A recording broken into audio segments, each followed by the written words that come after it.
My childhood memories include occasions when my mother resorted to that all-powerful parental declaration, "I'm your mother, and I said so."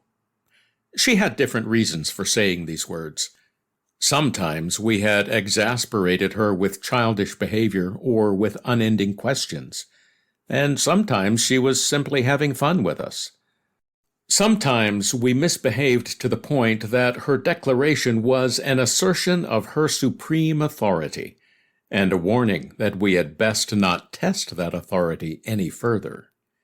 Then there were times we asked for an explanation about a restriction or some other household rule, but Mother knew we were not ready to receive the explanation.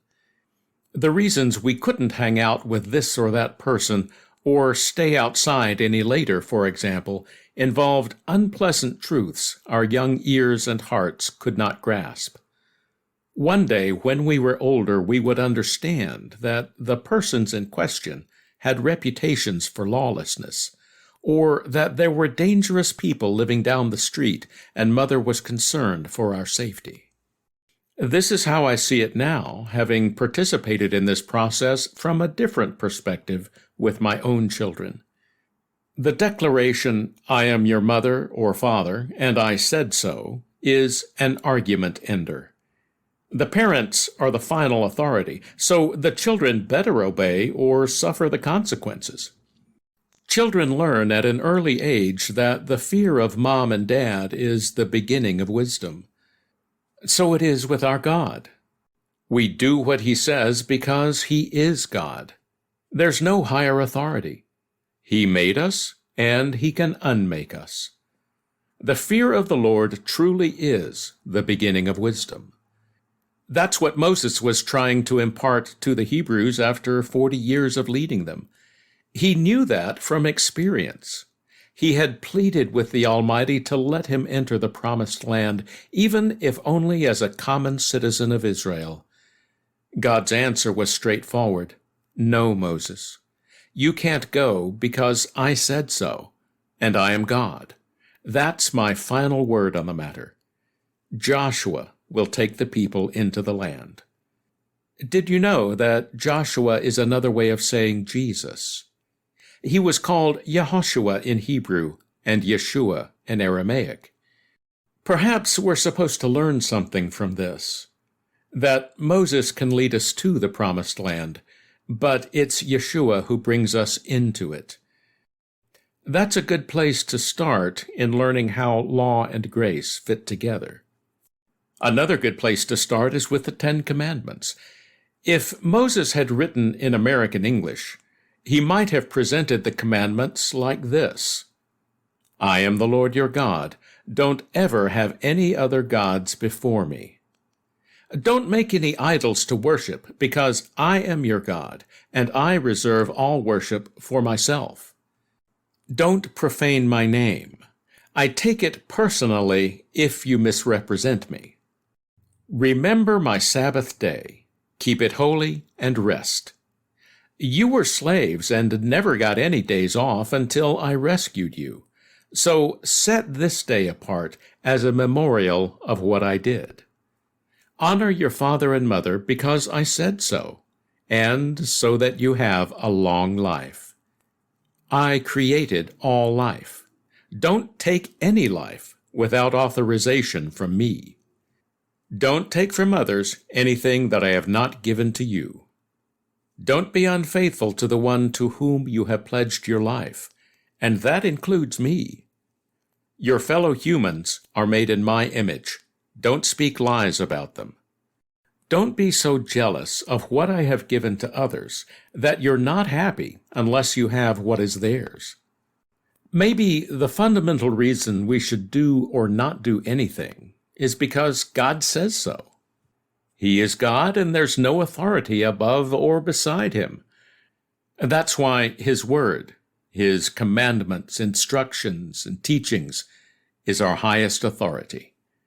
That is his Torah. Moses wrote it down, the prophets and apostles explained it, and Yeshua demonstrated how to live it. Moses, Solomon, and John the Revelator all told us not to add to or take away from or change anything of the Almighty's instructions. His word is enduring. When Yeshua said that not even the smallest letter or stroke in the law would pass away until heaven and earth pass away, he was referring to something Moses said. When you father children and children's children, and have been in the land a long time, and you act corruptly, and make a graven image in the form of anything, and do evil in the sight of Adonai your God, provoking him to anger, I call heaven and earth to witness against you today, that you will certainly be carried off quickly from the land you are crossing over the Jordan to possess. You will not prolong your days on it, for you will certainly be destroyed.